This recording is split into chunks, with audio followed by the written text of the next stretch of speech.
दोस्तों, हमारी इस दुनिया में हजारों धर्म है। उनमें से एक है बौद्ध धर्म, जो ईसाई इस्लाम सनातन के बाद दुनिया का सबसे बड़ा धर्म है, यानी दुनिया का चौथा सबसे बड़ा धर्म। दरअसल बौद्ध धर्म दुनिया के सबसे पुराने धर्मों में से एक है, जो आज से करीब 2500 साल पहले भगवान गौतम बुद्ध ने शुरू किया था और आज दुनिया का लगभग 54 करोड़ लोग इस धर्म को मानते हैं। तो दुनिया में बौद्ध धर्म की शुरुआत कैसे हुई, इस धर्म के सिद्धांत और शिक्षाएं क्या है और कैसे ये दुनिया के सबसे बड़े धर्मों में से एक बना है, ये सब कुछ इस वीडियो में जानेंगे। तो दोस्तों, मैं हूं दीपक, आप सबके चैनल में स्वागत है। दोस्तों, अगर आप चैनल पर नए हो तो चैनल को सब्सक्राइब और लाइक करें। तो दोस्तों, गौतम बुद्ध का जन्म 563 BC में कपिलवस्तु के लुम्बिनी नामक स्थान पर हुआ था। इनकी माता माया देवी की मृत्यु इनके जन्म के 7 दिन बाद हो गई। इनकी पालन पोषण इनकी सौतेली माँ प्रजापति गौतमी ने किया था और इनका बचपन का नाम सिद्धार्थ रखा गया। फिर जैसे जैसे सिद्धार्थ की उम्र 16 साल हुआ तो गौतम बुद्ध के पिता शुद्धोधन ने इनका विवाह यशोधरा से करवा दिया। इनका एक बेटा भी हुआ जिसका नाम राहुल था। कैसे गौतम बुद्ध ने अपने घर को छोड़ा? तो दोस्तों, एक दिन की बात है कि अपने राज्य में जाकर घूमना चाहते थे सिद्धार्थ। तो वो अपने रथ के साथ जब कपिलवस्तु की सैर पर निकले थे, उन्होंने 4 दृश्यों को देखा जो कि आज से पहले सिद्धार्थ ने कभी नहीं देखा था। सबसे पहले उन्होंने देखा कि एक बूढ़ा व्यक्ति रोड से जा रहा था और आगे बढ़े तो उन्होंने देखा कि एक आदमी बीमार पड़ा था और आगे गए तो देखा कि 4 लोग एक मृत आदमी को ले जा रहे थे। फिर वे घर चले आए। एक दिन फिर वे सैर पर निकले तो देखा कि एक पेड़ के नीचे एक सन्यासी ध्यान लगाए हुए पेड़ के छांव में बैठा था। ये दृश्य देखते ही वे इतना परेशान हो गए कि 29 साल की उम्र में अपना घर छोड़ दिया। घर छोड़ने के बाद सिद्धार्थ कैसे गौतम बुद्ध बने?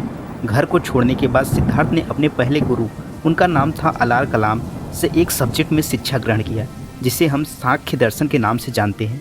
फिर उन्होंने बिना खाना पीना खाए 6 वर्ष तक कठिन तपस्या के बाद 35 वर्ष की आयु में बैसाखी की पूर्णिमा की रात फल्गु नदी के किनारे पीपल वृक्ष के नीचे सिद्धार्थ को ज्ञान प्राप्त हुआ। ज्ञान को प्राप्त करने के बाद सिद्धार्थ से गौतम बुद्ध नाम पड़ा। दोस्तों, जहां गौतम बुद्ध को ज्ञान प्राप्त हुआ था वह स्थान बोध गया कहलाया गया। ज्ञान प्राप्त होने के बाद गौतम बुद्ध ने अपना पहला उपदेश सारनाथ में दिया, जिसे उनके उपदेश को बौद्ध धर्म में धर्म चक्र प्रवर्तन कहा गया है। बुद्ध ने अपने उपदेश जनसाधारण की भाषा पाली में दिए। बुद्ध ने अपने उपदेश कौशल, वैशाली, कौशाम्बी एवं अन्य राज्यों में दिए। उन्होंने अपने सर्वाधिक उपदेश कौशल देश की राजधानी श्रावस्ती में दिए हैं। बुद्ध की मृत्यु कैसे और कहाँ हुआ था? बुद्ध की मृत्यु 80 वर्ष की अवस्था में कुशीनारा, जो आज देवरिया उत्तर प्रदेश में है, चुंद द्वारा भोजन करवाने के बाद हो गई, जिसे बौद्ध धर्म में महापरिनिर्वाण कहा गया। एक अनुश्रुति के अनुसार मृत्यु के बाद बुद्ध के शरीर के अवशेषों को 8 भागों में बांटकर उन पर 8 स्तूपों का निर्माण करवाया गया। बुद्ध ने सांसारिक समस्याओं और दुखों के संबंध में 4 आर्य सत्यों का उपदेश दिया है। पहला है दुख, दूसरा है दुख समुदाय, तीसरा है दुख निरोध, चौथा है दुख निरोध गामिनी।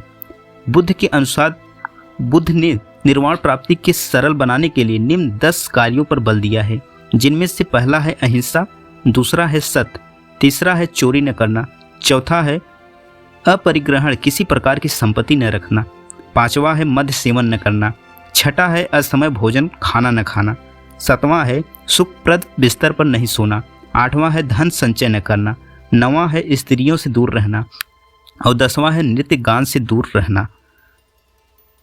सर्वाधिक बुद्ध मूर्तियों का निर्माण गंधार शैली के अंतर्गत किया गया है, लेकिन बुद्ध की प्रथम मूर्ति संभवतः मथुरा कला के अंतर्गत बनी है। कैसे बौद्ध धर्म चीन में फैला? चीनी लेखक संयोगंत भारत में घूमने के लिए आया था और वह लगभग 518 BC में भारत आया था। उसने अपने 3 वर्षों की यात्रा में बौद्ध धर्म के बारे में और उनके गुणों को जाना। कहा जाता है कि इसी के द्वारा बौद्ध धर्म चीन में फैला।